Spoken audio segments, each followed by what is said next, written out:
오늘 제 목소리가 별로라도 여러분이 귀를 조금 기울여 주시면 더 잘 들릴 줄 믿습니다. 주님이 일하시니 우리도 힘을 내어 일하자, 이런 주제로 말씀을 드립니다. 원래 본문의 흐름은 안식일 논쟁에 관한 말씀이죠. 안식일에 병 고쳤다고, 요즘으로 말하면 주일날 쉬어야 되는데, 주일날 일하면 안 되는데 주일날 병 고쳤다고 지금 유대인들이 예수님에게 못마땅합니다. 여러분, 주일날 병 고치면 됩니까? 안 됩니까? 주일날 착한 일 하면 됩니까? 안 됩니까? 되지요. 근데 유대인들은 신앙이 비뚤어졌어. 하나님의 말씀이 아니라 자기들이 정해놓은 율법의 틀 속에 갇혀가지고 주일날은 일하면 안 되는데, 주일날 병 고쳤다고, 불쌍한 사람 고쳐줬다고, 일했다고 지금 예수님의 목을 잡고 난립니다. 유대인들은 율법대로 안식일에 일하면 안 된다. 예수님은 한 단계 더 뛰어넘어 안식일은 선한 일을 하는 날이고 아버지가 하시는 일을 우리도 하는 날이다. 이렇게 안식일을 놓고 유대인의 의견과 예수님의 의견이 부딪히고 있는 상황입니다. 10계명 중에 네 번째 계명, 하나님의 안식일을 기억하여 거룩하게 지켜라, 구별되게 지켜라. 모세의 두돌판에 하나님이 계명의 말씀으로 분명히 새겨 주셨습니다. 성경 가운데 하라 하지 마라, 하라 하지 마라 수백 가지 계명이 있는데 그거를 다 요약한 것이 바로 십계명이지요. 계명이라고 하면 사람들이 부담을 느낍니다. 계명, 야, 그건 어길 수 없는 것이 아니냐, 내가 하기 싫어도 꼭 지켜야 되는 것이 아니냐, 이렇게 속박을 당하는 느낌을 가질 수가 있습니다. 우리가 하나님의 계명대로 살고 말씀대로 사는 것이 속박이 아니요 참된 자유임을 깨달을 수 있기를 바랍니다. 계명이라고 하는 것은 복잡한 도로 가운데 질서를 잡아주는 신호 체계와도 같은 것입니다. 여러분, 신호등이 없으면 멈출 필요가 없이 빨리 통과할 수가 있지요. 그러나 사거리에 차들이 모일 때에는 신호등이 있어야 됩니다. 잠깐 기다렸다가 차례대로 착착 빠져나가야 안전하고 질서 있게 운행이 되는 것이죠. 그런데 러시아워 시간에 신호등 없는 사거리에 차들이 모이면 엉키고 꼬여서 빨리 가는 것이 아니라 훨씬 더 오래 걸리는 겁니다. 근대사 경찰을 찾습니다. 야, 경찰관 어디 갔어? 수신호라도 해야지. 꼬리를 물고 엉킨 상태에서 비로소 신호체계를 찾는 겁니다. 우리 인생도 그래요. 꼬이고 인생이 고장나고 인생의 말을 안 들을 때 그때 하나님을 찾고 하나님의 신호를 찾는 거예요. 평택역 앞에 오거리에 옛날에는 신호등이 없었습니다. 차량 통행이 적으니까 그때는 서로 알아서 눈치 보고 싹싹 그렇게 빠져나갔어요. 그런데 애경 백화점이 생기고 통행량이 많아지니까 신호등이 안 생길 수가 없어요. 지금 거기 신호등이 없으면 완전히 난장판입니다. 빨강, 초록, 황식불, 그거를 정해놓고 잠깐 기다렸다가 가는 것은 불편이 아니요 모두의 안전을 위한 질서인 것입니다. 그렇지 않고 평택역전 앞에 한 달에 10명씩 죽는다. 그러면 거기 가겠어요? 못 가겠어요? 나도 10명 중에 낄까봐 아무도 한 달에 10명 죽는 거리에는 안 갑니다. 우리가 신앙생활을 잘해야 됩니다. 하나님과 내가 가슴으로 만나고 영으로 만나려면은 계명에 대한 바른 이해가 있어야 됩니다. 하나님의 말씀이 정말 나에게 무엇인가? 왜 하나님은 이렇게 두꺼운 성경책을 써서 이렇게 나에게 많이 말씀하시는가? 원래 에덴 동산에는 계명이 없었습니다. 단 하나의 금지 조항만 있었죠. 모든 나무의 실과는 네 마음대로 먹되 단 한 가지, 선과 악을 알게 하는 열매 선악과만 먹지 마라. 이것이 선인가? 이것이 악인가? 선과 악을 분별하는 것은 하나님의 몫이다. 그것은 절대자의 권한이요 하나님의 주권이다. 하나님만이 참 선을 알고 참 악을 아신다. 그래서 하나님 내가 잘 판단하여 너희를 가르쳐 줄 터이니 너희는 나를 믿고 나를 따르라. 그러면 너희가 살 것이요 죽지 아니할 것이다. 이것이 선악과의 원래 취지입니다. 하나님은 철저하게 도덕적인 분이시고 양심적인 분이시고 의롭고 선하신 분입니다. 하나님에게는 불의가 없으시며 조금도 어두움이 없으십니다. 물론 하나님은 기적도 행하시고 천지 만물도 창조하시고 천사들을 다스리는 분이십니다. 천사도 피조물이요 하나님의 목적을 가지고 만드셨지요. 여러분 지금도 이 자리에 천사가 있음을 아십니까? 천사는 구원 얻은 하나님의 백성들을 예수의 피로 값주고 사신 존귀한 백성들을 섬기라고 부름을 받은 하나님의 심부름꾼들입니다. 지금도 우리를 돕고 섬기고 하늘나라에서도 장차 영원히 우리를 섬기는 존재가 천사들입니다. 왜냐하면 우리는 하나님의 자녀가 되었기 때문입니다. 예수로 말미암아 하나님을 아버지라고 부를 수 있는 양자의 영을 받아서 하나님의 자녀가 되기 때문에 하늘나라를 상속받은 자녀이기 때문에 천사들이 복음에 대하여 관심을 가지고 복음 전하는 우리를 돕고 섬기는 것입니다. 성경에 수많은 천사 이야기가 나오는데 하나님의 뜻을 이루고 하나님의 백성들을 돕고 섬기는 하나님의 심부름꾼으로 천사의 위치는 정해져 있습니다. 모든 만물이 눈에 보이는 만물과 보이지 않는 만물이 다 하나님의 손안에 있습니다. 하나님은 너무나 크고 위대하시기 때문에 사람의 지식으로 다다를 수가 없습니다. 그래서 하나님이 우리에게 무엇을 주셨습니까? 성경을 주시고 성경 안에서 하나님을 알게 하셨습니다. 성경은 하나님의 말씀이요 사람의 말이 아닙니다. 그래서 성경에 대한 태도, 성경에 대한 믿음은 곧 하나님께 대한 태도이고 하나님께 대한 믿음과 동일한 것이죠. 근데 하나님을 믿으면서 성경을 무시한다. 성경에 대한 관심이 없다. 그거는 진실한 믿음이 될 수가 없는 겁니다. 주일날 예배 올 때 성경을 꼭 불어가지고 딱 틀어서 오면은 후탁교인이라고 해요. 일주일 내내 성경 한 구절 안 보고 아니 주일날 교회 가야지. 후탁교인. 그거 안 돼요. 왜 성경을 안 읽으세요? 맨날 용의 눈물 그런 드라마 보고 그걸 보고 울면서 예수님 십자가를 보고 울지도 않고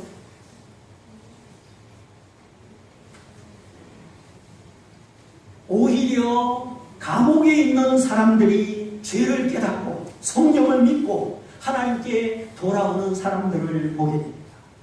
수감자들이 성경을 읽고 예수 만난 그 편지를 읽어보면 정말 눈물이 없이는 읽을 수가 없어요.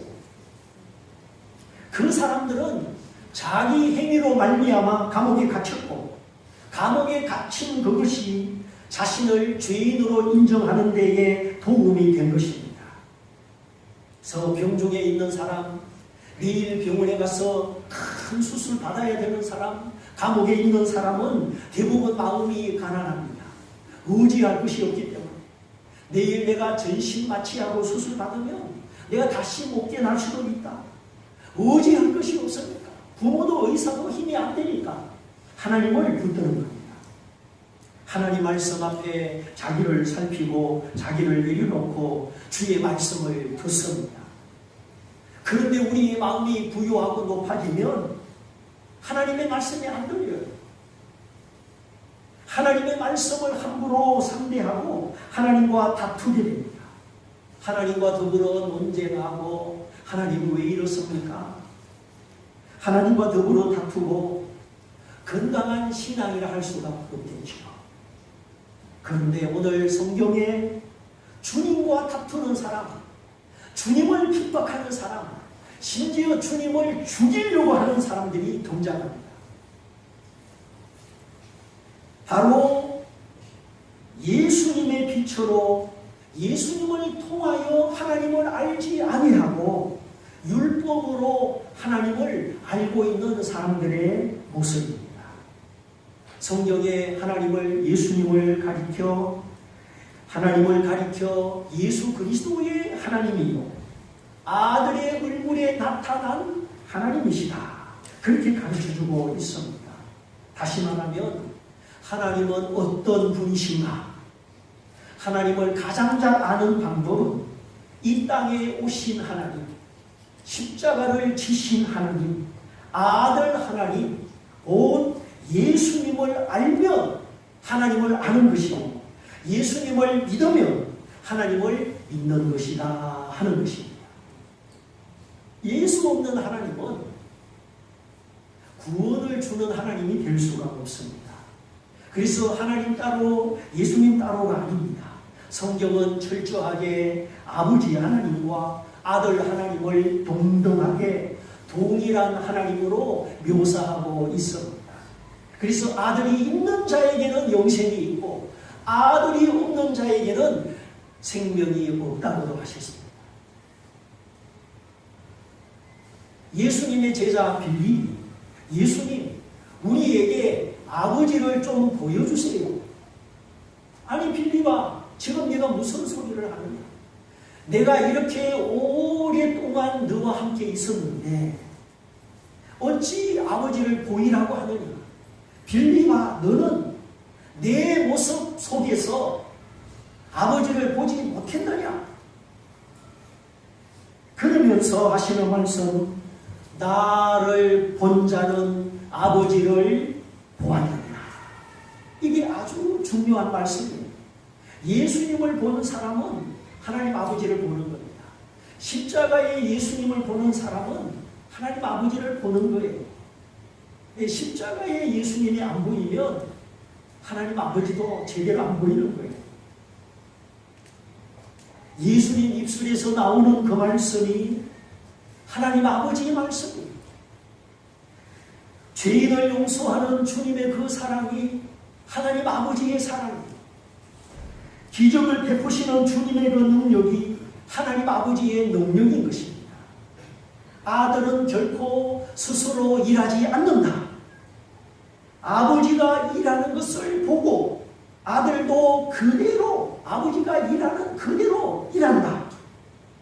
아버지가 죽은 자를 일으키는 것 같이 아들도 죽은 자를 일으킨다. 아버지가 세상을 심판하는 것 같이 아들도 아버지를 대신하여 이 세상을 심판한다. 그리하여 아버지가 공경을 받는 것처럼 아들도 공경을 받게 하려 합니다.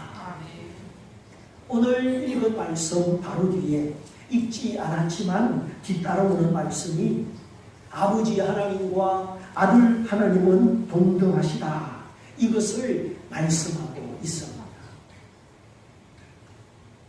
그래서 우리의 신앙은 삼위일체의 균형을 이루어야 돼요. 성부 하나님, 아버지 하나님, 성자 하나님, 아들 하나님, 성령 하나님, 영이신 하나님, 이 삼위일체 하나님에 대한 균형을 가져야 됩니다. 그런데 문제는 하나님은 인정하면서 예수님은 누구냐? 예수님은 선지자냐? 아니면 공자, 멜자, 소크라테스 같은 4대 성인 중에 한 사람이냐? 이렇게 예수님을 잘 모르는 것이 신앙의 문제입니다.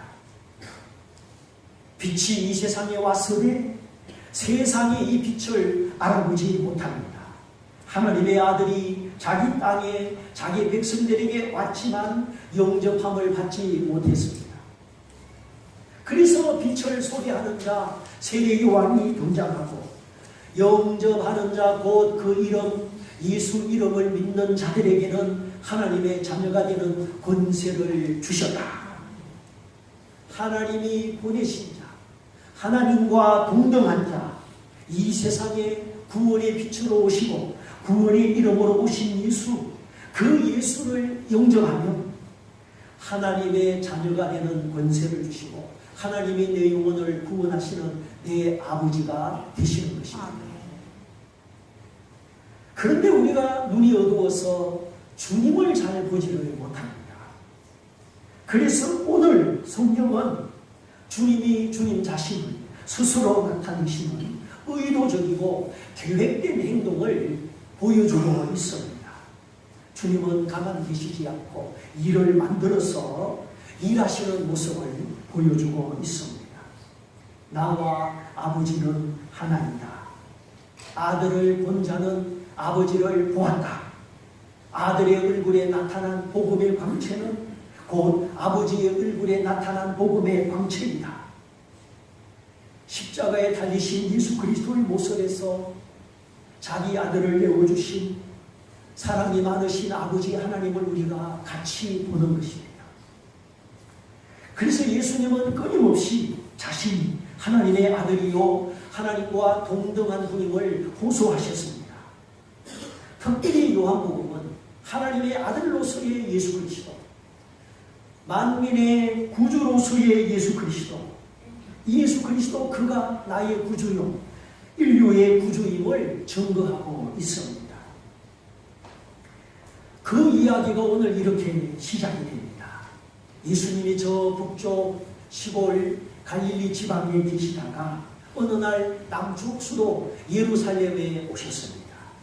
그것도 성전이 아니라 병자들이 많이 모여있는 베데스다라고 하는 연못가에 예수님이 오셨습니다. 베데스다는 자비의 집이라는 뜻입니다. 그 베데스다 연못가에 병자들이 누워있을 수 있는 복도식의 긴 집이 5채가 있었습니다. 근데 주님이 아무도 의논하지 않고 예루살렘에 올라가자마자 불쑥 베데스다에 찾아가십니다. 거기 가셔서 한 병자를 주목하시고 이 병자의 병이 오래된 것을 아십니다. 무려 38년 동안, 몇 년 동안? 38년 동안 병으로 고생하는 사람입니다. 그 많은 환자 중에 하필 그 사람을 찾아가서 이렇게 묻습니다. 네가 낫고자 하느냐? 네가 네 병에서 낫고 싶은 마음이 있느냐? 그 질문이죠. 다른 사람처럼 믿음이 있느냐? 무엇을 해주기 바라느냐? 그렇게 묻지 않았습니다. 단순히 낫고 싶은 마음이 있느냐? 그랬더니 주여, 천사가 와서 여기 연못물을 움직일 때 제일 먼저 뛰어들어가는 사람은 무슨 병이든지 낫게 되는데, 그래서 내가 먼저 뛰어 들어가고 싶은데 나를 넣어주는 사람이 없습니다.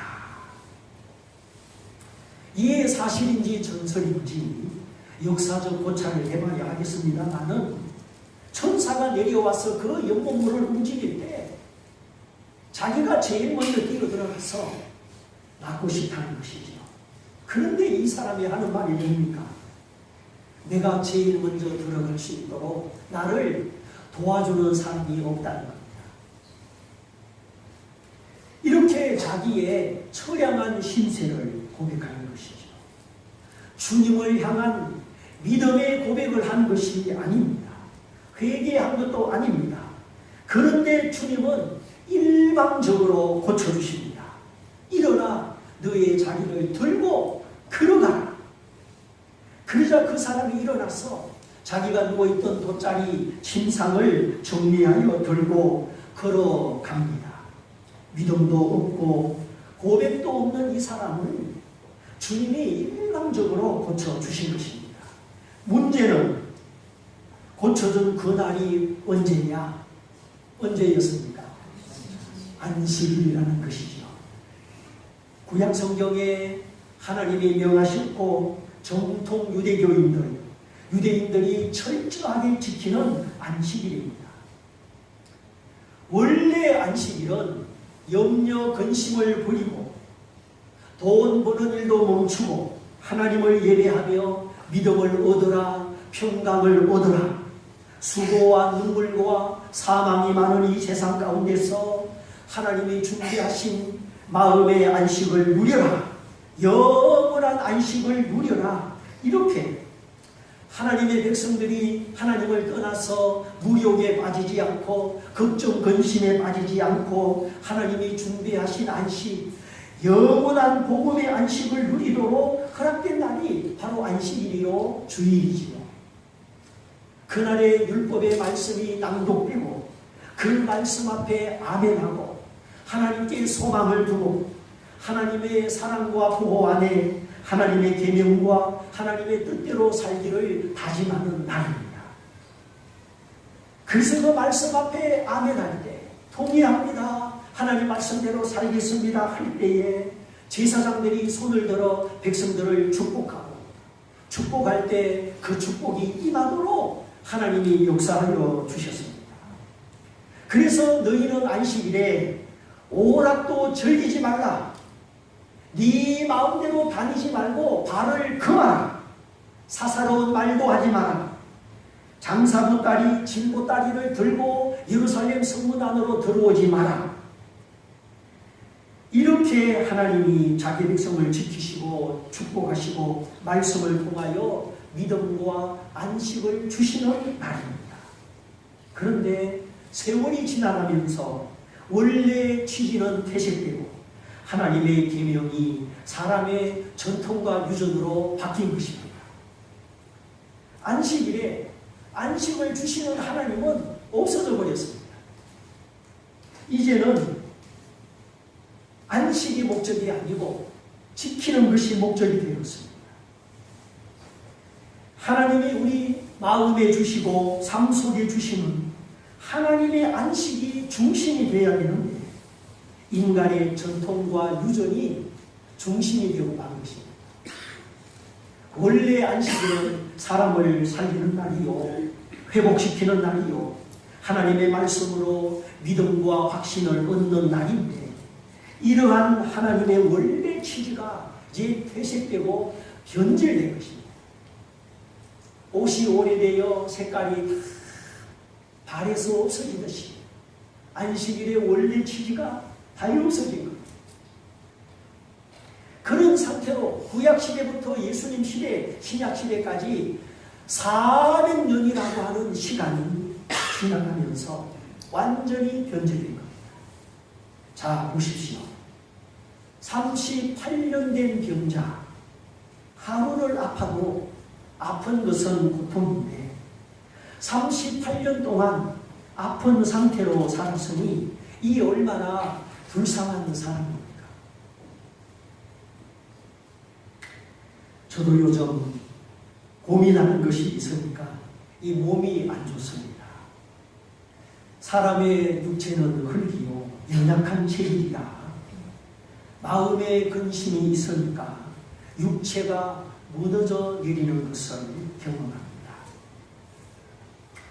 이상하게 지난 주일 밤부터 잠이 안 옵니다. 저 주일 밤, 월요일 밤, 화요일 밤, 수요일 밤 거의 잠을 못 잤습니다. 그냥 몸만 누워 있는 것이지 잠 속으로 못 들어가는 겁니다. 근데 신년 성회는 시작되고 그러다 보니 뭐 감기인지 뭐가 온 것 같은데 머리가 아프고 특별히 눈이 아파요. 안경을 쓰면 더 두통이 심하고 눈이 아프니까 책을 볼 수가 없는 거예요. 제가 웬만하면 가방 챙겨가지고 지금까지 기도원에 갔는데 이번에는 못 갔습니다. 20년 만에 기도원 결석한 겁니다. 20년 만에. 수요일 저녁까지 집회만 치고 목요일 아침 고구마 한 쪽 먹고 정신을 차리려고 하는데 정신이 안 차려집니다. 점심때까지 자고 점심때 나가서 콩나물 국밥 한 그릇 시켜놓고 다 못 먹고 와서 또 자고 저녁 먹는 중 마는 중 또 밤을 지새우고 금요일 아침 고구마 한 쪽 먹고 또 자고 점심때 나가서 콩나물 국밥 한 그릇 먹고 또 자고 그냥 하나님이 목요일 금요일 이틀 동안 계속 재우시는 거예요. 금요일 저녁이 되니까 어제야리 이틀 전이죠. 그때서 두통이 조금 사라지고 안경을 쓸 수 있게 됐어요. 나흘 동안 못 잔 거를 하나님이 이틀 동안 재우시더니 겨우 안정권에 들어가게 해주셨습니다. 참 목사도 고민하니까 별거 하는구나. 이렇게 쓰러지는구나. 우리 인생의 연약함을 다시 한번 깨닫습니다. 그런데 38년 동안 병중에 있었던 이 환자, 믿음이 없어도 주님께서 일방적으로 고쳐주셨죠. 자기를 들고 걸어갔습니다. 38년 만에 처음 일어나서 걸어가는 순간입니다. 그런데 그 모습을 보고 유대인들이 뭐라고 했습니까? 잘됐다, 축하한다, 그게 아니라 오늘이 안식일이기 때문에 안식일에 그 무거운 돗자리를 들고 걸어가는 것은 옳지 않다. 이 사람들의 옳고 옳지 않는 기준은 하나님의 사랑이 아닙니다. 하나님의 치유가 아닙니다. 안식일이라고 하는 인간이 만든 율법과 전통입니다. 원래 유대인들의 안식일에는 마른 무화과 과일 하나, 그보다 더 무거운 것은 들고 가면 안 됩니다. 여러분 무화과 아시죠? 요만한 무화과가 바싹 마르면 그 몇 그램 되겠어요? 그거보다 더 무거운 거, 이 시계만 들고 가도 안식일을 범하는 죄가 되는 겁니다. 그러니 사람이 만든 그 전통과 유전 안에는 탁구공보다 조금 더 무거운 것은 들고 다닐 수가 없어요. 안식일을 어긴 겁니다. 자, 38년의 고통, 그 질병에서 치료받은 사람의 사정은 조금도 개의치가 않습니다. 다만 오늘이 안식일인데 너는 왜 무화과 과실 마른 것보다 더 무거운 짐을 들고 걸어가느냐? 너는 안식일을 어겼다. 너는 하나님 앞에 옳지 않다. 이렇게 비난하는 겁니다. 사람이 뭔가 잘못 생각하고 잘못 판단한다면 이렇게 무지막지한 사람이 될 수가 있는 거예요. 그러니까 이 사람이 대답하는 말, 나를 낫게 한 사람이 날 보고 걸어가고 해서 내가 걸어가는 거다. 그럼 누가 너를 낫게 했느냐? 누군지 모른다. 그게 너무 많은 사람이 있어서 예수님이 얼른 자기를 피했기 때문에 누가 고쳐줬는지도 모르는 겁니다. 그 후에 성전에서 예수님이 고쳐준 그 사람을 만났습니다. 너가 나았다. 이제는 더 심한 병이 생기지 않도록 다시는 죄를 금침한다. 죄 때문에 이 병이 생겼으니 더 심한 것이 생기지 않도록 죄를 짓지 말라 가르쳐 주셨습니다. 그런데 이 사람이 그때서 자기를 고쳐준 분이 예수님인 줄 알고 유대인들에게 가서 말합니다. 나를 고쳐준 이는 예수다. 가서 고자질성 반응을 하는 겁니다. 그러므로 유대인들의 반응이 어떻게 나타났습니까?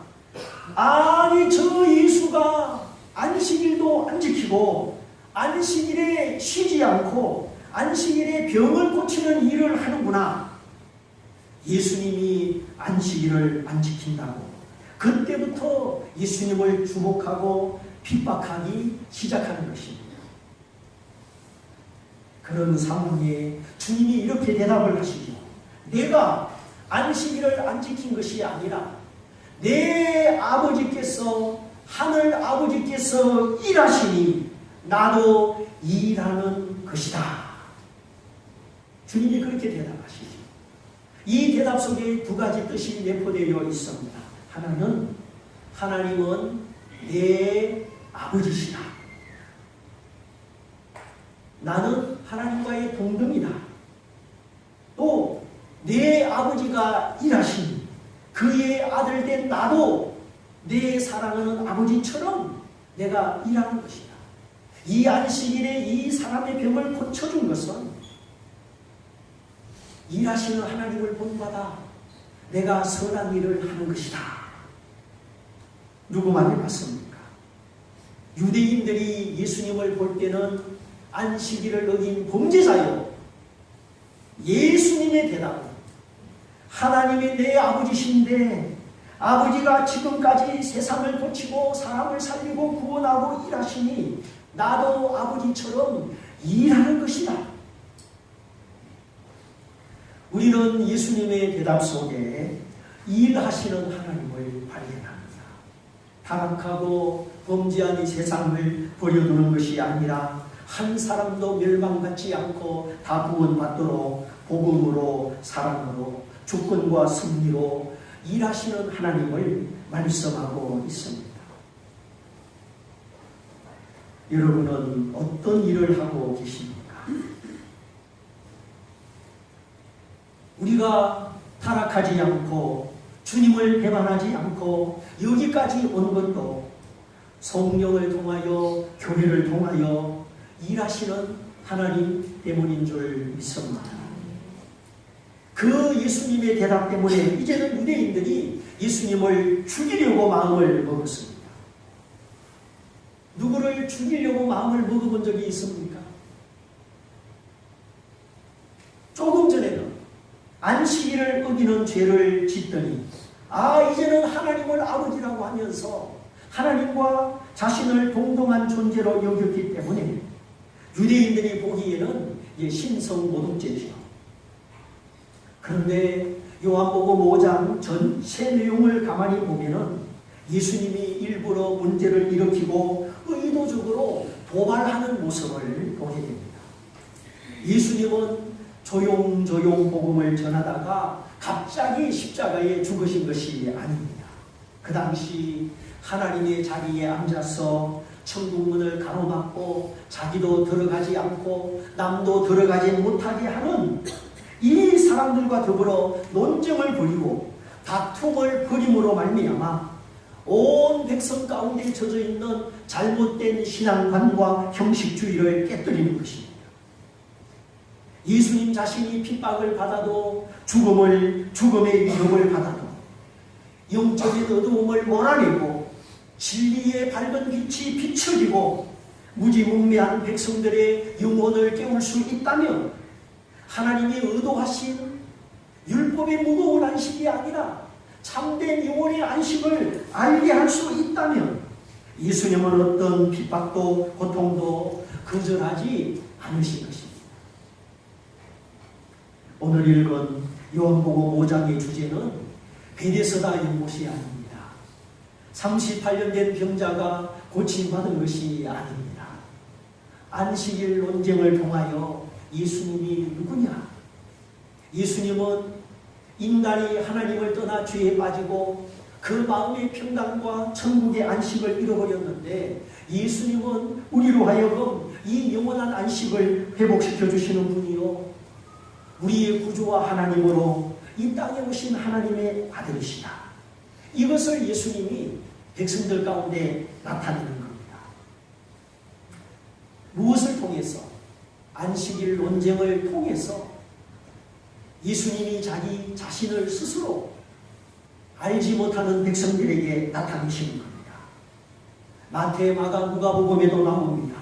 예수님은 바로 이 안식일 논쟁 때문에 율법적인 유대인들과의 영적 전쟁이 벌어지고 핍박의 과정을 거치게 되고 결국 시기를 받아서 본디오 빌라도의 손을 빌려서 죽음을 당하게 됩니다. 주님은 죄인을 구원하고 백성의 영적 무지를 깨우기 위해서 의도적으로 문제를 만드시고 도발을 일으킨 겁니다. 그래서 일부러 평일이 아니라 안식일에 그 연못가를 찾아가서 믿음도 없는 병자를 고쳐주신 거예요. 예수님의 의도적 도발 때문에 이 병자는 그야말로 횡재에 만났습니다. 38년이나 된 그 병에서 고침을 받았습니다. 그러나 안타깝게도 이 병자는 마음까지 영혼까지 고침받지 못했습니다. 자기를 고쳐주신 예수님을 알았으면 그분을 믿고 그분을 보호해야 되는데 오히려 유대인들에게 찾아가서 오발을 하죠. 나를 고쳐준 이는 예수다. 인간의 전통과 유전에 빠진 신앙이 병든 유대인들, 육체는 고침받았으나 영혼까지 고침받지 못한 이 사람, 오늘 우리는 어떤 부분에서 오해하고 병들었는가? 어떤 부분에서 고침받지 못했는가? 그러나 예수님은 핍박을 각오하고 죽음을 각오하고 내 아버지께서 일하시니 나도 일하노라. 조금도 개의치 아니하시고 굽히지 아니하시고 하나님 앞에 확신을 가지고 일하셨습니다. 거듭나지 못한 니고데모를 거듭나게 하시고 우물가의 외로운 여인을 찾아가서 구원하시고 나는 하늘에서 내려온 산떡이니 나를 믿고 먹는 자는 영생을 얻을 것이고 나는 이 세상의 빛이니 나를 따르는 자는 어두움에 다니지 아니할 것이다. 이렇게 하나님이 하시는 일을 예수님은 계속 하셨습니다. 일부러 문제를 만들어서 도발적으로 이렇게 일을 하셨습니다. 우리도 세계를 선물 받은 이때에 신앙의 오해와 형식과 질병에서 건짐을 받고 오늘 주의 말씀 내 아버지께서 일하시니 아버지가 하시는 그 일을 나도 하노라. 오늘 우리도 바쁘게 살고 할 일도 많고 직장도 가고 자식도 키워야 되지만 정말 내 아버지 하나님이 하시는 일이 무엇인가를 생각하면서 내가 하나님의 자녀 되었으니 오늘 우리도 일하시는 주님을 바라보고 강하고 담대와 함께 담대하게 주님과 함께 일하는 세대가 되시기를 주님의 이름으로 축원드립니다. 축원드립니다. 우리 말씀을 붙잡고 같이 한번 기도하겠습니다. 주님, 내 아버지께서 나를 위하여 아들을 십자가에 주신 내 아버지께서 지금도 일하시는데 주님, 나는 지금 무슨 일을 하고 있습니까? 내 아버지가 일하시는 그 모습을 나도 보기 원하고 내가 주님 때문에 하나님의 자녀 되었으니 나도 내 아버지가 하시는 그 일을 하기 원합니다. 오늘 말씀을 붙잡고 우리 다 같이 한 목소리로 기도하겠습니다. 할렐루야.